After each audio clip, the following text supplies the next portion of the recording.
اللہ اللہ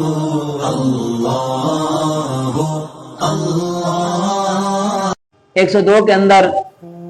اللہ سبحانہ و تعالی ارشاد فرماتا ہے بتبعوا اور تابعداری کی، پیروی کی، اطاعت کی، ما تتلو الشیاطین جو شیطان پڑھا کرتے تھے علی ملک سلیمان حضرت سلیمان کے زمانے میں، اور اس کے پیرو ہوئے جو شیطان پڑھا کرتے تھے سلطنت سلیمان حضرت سلیمان علیہ السلام کی سلطنت کے زمانے میں۔ وما کفر سلیمان اور سلیمان علیہ السلام نے کفر نہ کیا،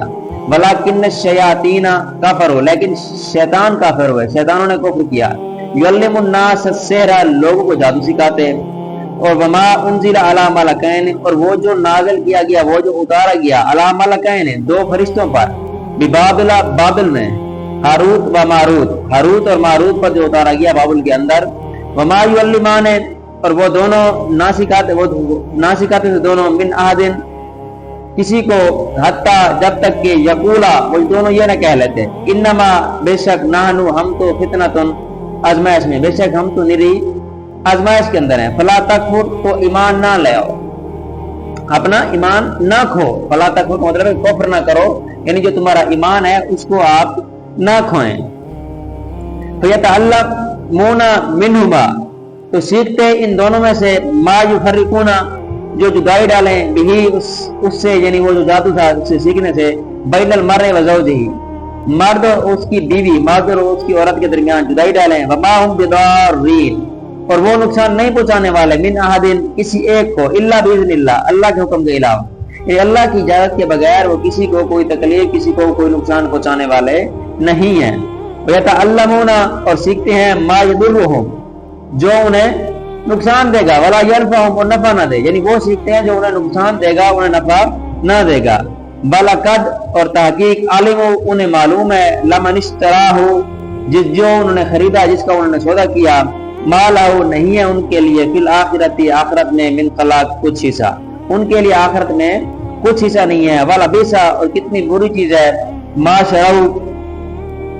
جو بیچی، بھی انفسہم جس کے بدلے انہوں نے اپنی جانوں کو، کتنا بری چیز ہے کہ جس کے بدلے انہوں نے اپنی جانوں کو بیچا، لو کانوا یعلمون کہ کاش وہ کسی طرح جان لیتے۔ اب اس آیت کے اندر حضرت سلیمان علیہ السلام جو اللہ کے پیغمبر تھے اس کے زمانے میں ذکر کیا ہے بنی اسرائیل کے جادو سیکھنے کا۔ تو اس آیت کا جو شان نزول ہے وہ تفسیر خازن کے اندر یہ بیان کیا گیا ہے کہ حضرت سلیمان علیہ السلام کے زمانے میں بنی اسرائیل جو ہے وہ جادو سیکھنے میں مشغول ہوئے، تو آپ نے ان سے روکا اور ان کی کتابوں کو لے کر اپنی کرسی کے نیچے دفن کر دیا۔ حضرت سلیمان علیہ السلام کا جب وصال ہوا اس ظاہر دنیا سے، تو اس کے بعد شیطانوں نے وہ کتابیں نکال کر لوگوں سے کہا کہ حضرت سلیمان علیہ السلام اسی زور سے سلطنت پر تھے، یعنی وہ جو کتابیں ہیں وہ جادو پر مبنی ہیں، آپ انہی کتابوں کے زور سے ہی سلطنت پر بیٹھے ہوئے تھے۔ بنی اسرائیل کے نیک لوگ اور جو علماء تھے انہوں نے اس کا انکار کیا، لیکن جاہل لوگ حضرت سلیمان علیہ السلام کا علم مان کر اسے سیکھنے پر ٹوٹ پڑے، اور انبیاء کرام کی کتابیں ان کی تعلیمات کو چھوڑ دی، حضرت سلیمان علیہ السلام پر ملامت شروع کی۔ ہمارے آقا حضور صلی اللہ علیہ وسلم کے زمانے تک یہ رہا، اللہ تعالیٰ نے حضور اقدس کے ذریعے حضرت سلیمان علیہ السلام کے جادو سے برات اظہار کیا، یعنی اللہ تبارک و تعالیٰ نے یہاں کلیئر کر دیا ہے ما کفر سلیمان، سلیمان نے کفر نہ کیا، ولکن الشیاطین کفروا لیکن شیطانوں نے کفر کیا جو لوگوں کو جو ہے وہ جادو سکھاتے تھے۔ اب اس آیت سے معلوم ہوا ما کفر سلیمانوں سے کہ پیغمبروں سے دشمنوں کے الزام دور کرنا اللہ تعالیٰ کی سنت ہے، جیسے کہ اللہ تعالیٰ نے جیسے کہ لوگوں نے حضرت سلیمان علیہ السلام پر جادوگری کی تہمت لگائی، اللہ تعالیٰ نے اس آیت میں اس تہمت کو دور فرمایا۔ یہ بھی معلوم ہوا کہ جادو کرنا کبھی کفر بھی ہوتا ہے جبکہ اس کے اندر کفری الفاظ ہو، یعنی جب اگر کوئی جادو کر رہا ہے اور اس کے اندر واضح طور پر کفری الفاظ موجود ہیں تو وہ کفر ہے۔ اس کے علاوہ ہاروت اور ماروت کے بارے میں ذکر کیا گیا، اور وہ بھی اللہ تعالیٰ کے فرشتے تھے، اور ان پر لوگوں نے طرح طرح کے بارے میں باتیں کی ہیں۔ ہاروت اور ماروت کے بارے میں یہودیوں کی کتابوں اور ان کی گڑی ہوئی باتوں میں سے ہیں، یعنی یہودی ان پر مختلف طرح کی باتیں کرتے تھے، جبکہ ان کے بارے میں کیا ہے کہ یہ فرشتے ہیں، اللہ تعالیٰ نے مخلوق کے آزمائش کے لیے مقرر فرمایا ہے کہ جو جادو سیکھنا چاہے اسے نصیحت کریں، انما نحن فتنۃ فلا تکفر، کہ ہم جو ہیں فتنہ ہیں، آزمائش ہیں،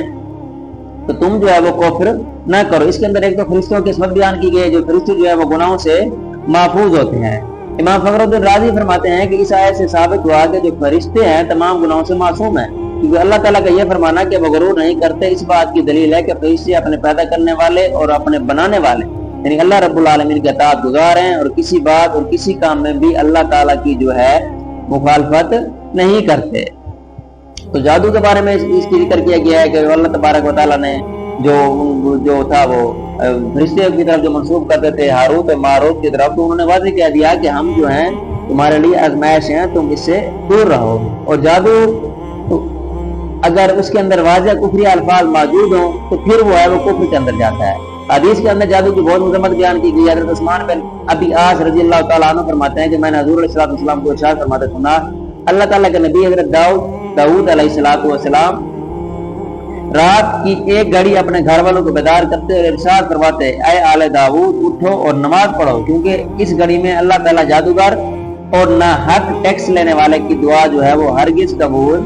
نہیں کرتا۔ تو اس کی علاوہ شاید میں یہ بات بھی بیان کی گئی، جتنے بھی جادوگر حضرات ہیں، جادوگر لوگ ہیں، وما هم بضارین کے الفاظ ہیں کہ وہ نقصان پہنچانے والے نہیں ہیں، یعنی مؤثر حقیقی جو ہے وہ اللہ تعالیٰ ہے، اور اسباب کی جو تاثیر ہے اللہ تعالیٰ کی مشیت یعنی چاہنے کے تحت ہے، یعنی اللہ تعالیٰ عز و جل چاہے تو ہی کوئی اثر کر سکتی ہے، اگر اللہ تعالیٰ نہ چاہے تو آگ جلا نہ سکے، پانی پیاس نہ بجھا سکے، اور دوا جو ہے وہ شفا نہ دے سکے۔ یعنی یہ جو جادوگر لوگ ہیں یہ اللہ تعالیٰ کی مشیت کے بغیر ان کا بھی اثر کوئی نہیں ہوتا۔ تو مومن کا جو کامل بھروسہ ہے، کامل توکل ہے، اگر وہ اللہ تعالیٰ پر ہو تو اس پر اس طرح کی چیزوں کا جو اثر ہے وہ نہیں ہوتا۔ اب اسے جو اگلی آیت ہے، آیت نمبر 103، اس آیت نمبر 103 کے اندر اللہ سبحانہ وتعالیٰ ارشاد فرماتا ہے، یا ایھا الذین آمنوا ولو انہم آمنوا، آیت نمبر 103 کے اندر اللہ سبحانہ وتعالیٰ فرماتا ہے، ولو انہم، اگر بے شک وہ آمنوا ایمان لاتے، واتقوا اور پرہیزگاری کرتے، لمثوبۃ تو ثواب پاتے، من عند اللہ اللہ کی طرف سے، خیر بہتر، اگر وہ ایمان لاتے اور پرہیزگاری کرتے تو اللہ تعالیٰ کی طرف سے انہیں بہت اچھا ثواب ملتا۔ لو کانوا یعلمون، کاش وہ کسی طرح وہ جان لیتے۔ فرمایا گیا ہے کہ اگر یہودی حضور علیہ السلام اور قرآن پاک پر ایمان لاتے تو اللہ تعالیٰ کے ہاں ثواب ان کے لیے بہت اچھا ہوتا، کیونکہ آخرت کی تھوڑی سی نعمت دنیا کی بڑی نعمت سے اعلیٰ ہے، یعنی اگر وہ ایمان لاتے اور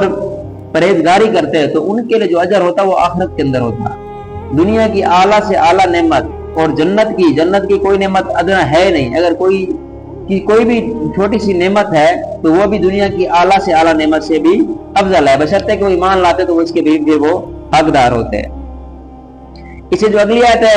آیت نمبر 104، اس کے اندر اللہ سبحانہ وتعالیٰ فرماتا ہے، یا ایھا الذین آمنوا، اے ایمان والو، لا تقولوا، نہ کہو،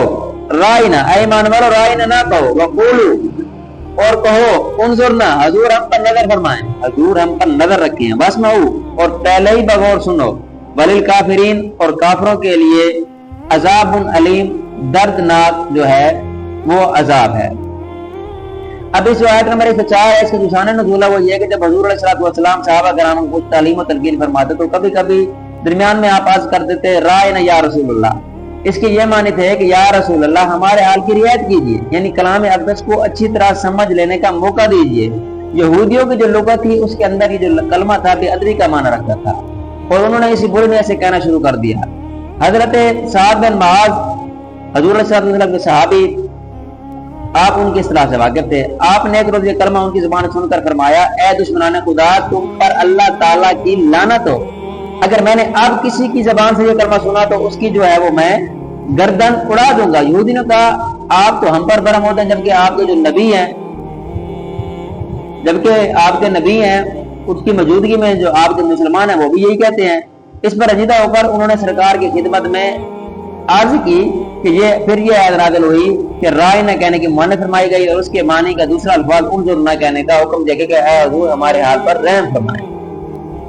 اور اس کے علاوہ وسمعوا کے الفاظ ہے، یعنی حضور علیہ السلام کے کلام فرمانے کے وقت ہمتن گوش ہو جاؤ، تاکہ یہ عرض کرنے کی ضرورت ہی نہ رہے کہ حضور توجہ فرمائیں۔ یعنی اللہ نے فرمایا کہ اے صحابہ، اے مومنو، جب حضور علیہ السلام گفتگو فرما رہے ہوں تو آپ کی جو توجہ ہے ہمتن گوش، یعنی آپ کی جو فل توجہ ہے پوری آپ کی طرف ہو، تاکہ آپ کو یہ ضرورت ہی پیش نہ ہو کہ آپ کہیں کہ حضور آپ ہمارے حال پر رحم فرمائیے، ہمارے طرف توجہ کریں۔ بلل کافرین، اور کافروں کے لیے دردناک عذاب ہے، یعنی جو یہودی سید المرسلین کی توہین کر رہے ہیں اور ان کے بارے میں بے ادبی والا الفاظ استعمال کر رہے ہیں، ان یہودیوں کے لیے دردناک عذاب ہے۔ اب اس آیت اس بات کی طرف اشارہ ہے کہ انبیاء کرام کے جناب میں بے ادبی جو ہے وہ کفر ہے، اور اس سے ایک اور بات ہمیں یہ بھی سمجھ آ رہی ہے کہ ایسے الفاظ جن کے دو مطلب ہو، جن کے دو معنی ہوں، ایک اچھا ہو اور ایک برا ہو، ایسے الفاظ اللہ کے نیک بندوں کے لیے، اللہ کے پیغمبروں کے لیے، اللہ کے رسولوں کے لیے، نیک مومنوں کے لیے ہمیں استعمال نہیں کرنے چاہیے جس کے دو میننگ ہوں۔ تو دعا ہے کہ اللہ رب العزت ہمیں قرآن پاک پڑھنے، سمجھنے اور اس پر عمل کرنے کی توفیق عطا فرمائے۔ وآخر دعوانا الحمد للہ رب العالمین۔